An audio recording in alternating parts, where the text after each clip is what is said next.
Hi, this is Tyson, an Information Services Librarian at the Wellesley Free Library, and this is our class on troubleshooting tips. In this class, I'm just going to show you some tips of what to try and do if you're having trouble with your computer. Uh, and here we go.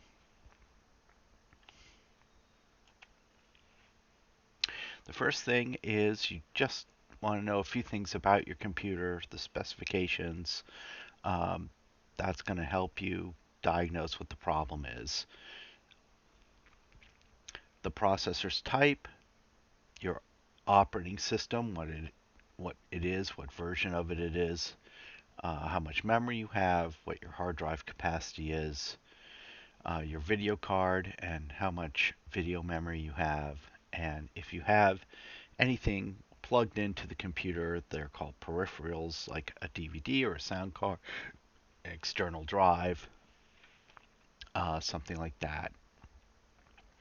You can see if you right click and select properties, you can see on the computer in Windows 10 what your specifications are. It'll help to diagnose the problem. Uh, there are basic things you first do if you're having trouble with your computer. Check all the connections, make sure they're tight, make sure it's getting power or that everything is connected to everything else. Check the power, check that your power strip is turned on, that the wall outlet hasn't doesn't need to be reset or something. Is everything tight? Everything turned on? Always try and restart the computer.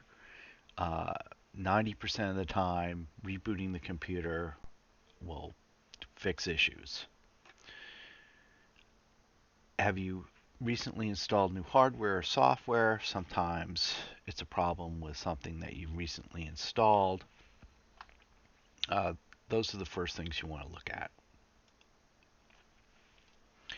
You want to know your operating system, whether it's Windows 7, 8, 10, regardless of what operating system you're doing, you want to learn about the event viewer. The event viewer is a little utility that will tell you what all these Microsoft codes mean and what the computer is trying to tell you is wrong. So if you get a code, uh, you can plug in the ID and the source, and it will help you figure out what actually is wrong and decipher, the arcane computer code. Sometimes it's just the environment. Extreme cold and heat are bad for computers. They operate ideally between 62 degrees and 78 degrees. Dust can really hurt a computer. You want to keep all the vents clear on a PC and a monitor. It's not bad to try and clean out dust on a computer too, maybe once a year. Sunlight, if you get too much strong sunlight on there, it's going to raise the temperature. Bad. Power fluctuations. Always use a surge protector. Laptops actually have higher tolerances and are tougher than the standalone computers, uh, probably because they're designed to be portable. And magnetic fields are generally bad for computers. Keep magnets away from them. Documenting. If something happens with your computer, you want to start writing stuff down. You want to write down what happened and what's not happening. Write down exactly the error messages, especially if it's giving you a long string of numbers. Uh, Again, like I said, the Windows event ID and the source. If it's a Windows message, it will have that information.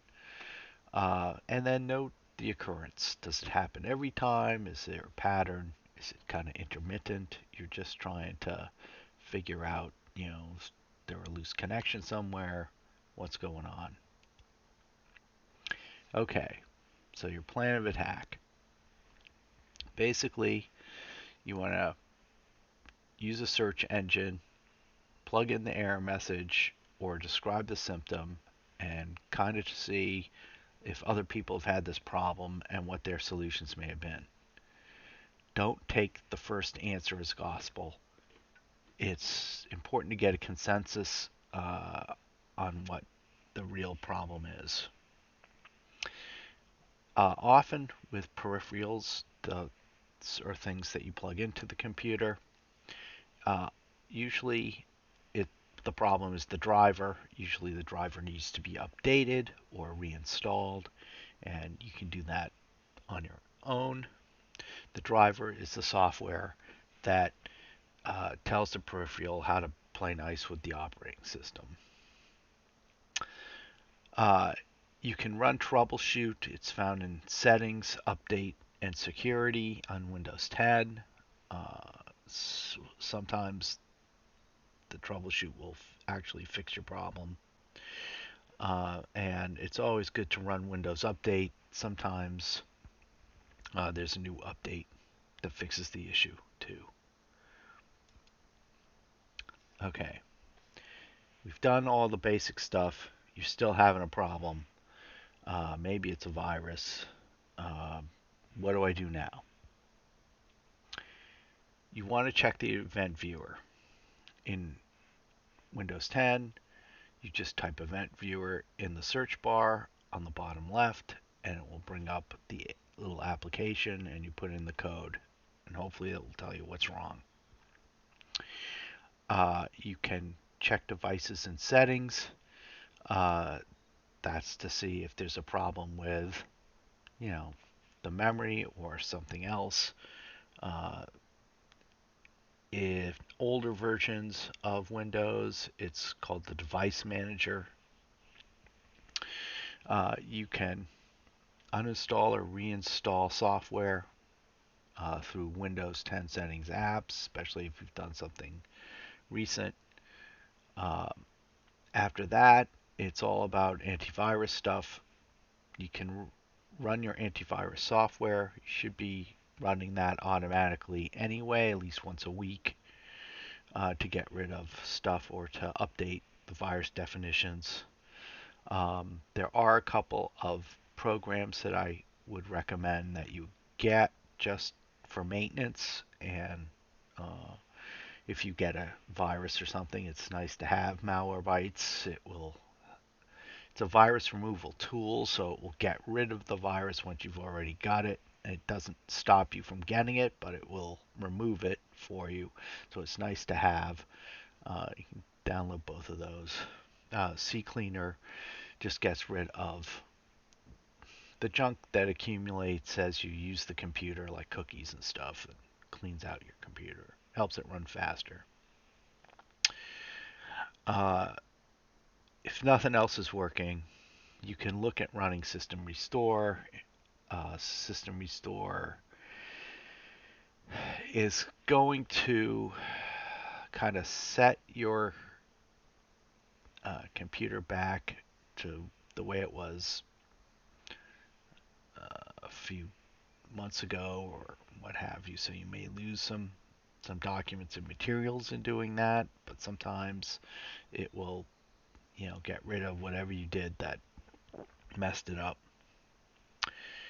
And then last desperate thing to get the computer going, you can run in Windows Safe Mode. It's a basic mode that's built in. When you boot up the computer, you can just hit 1 and 8 and it will boot up in safe mode and give you a more limited option of what you can do. I hope these tips have helped you, and we'll see you next time.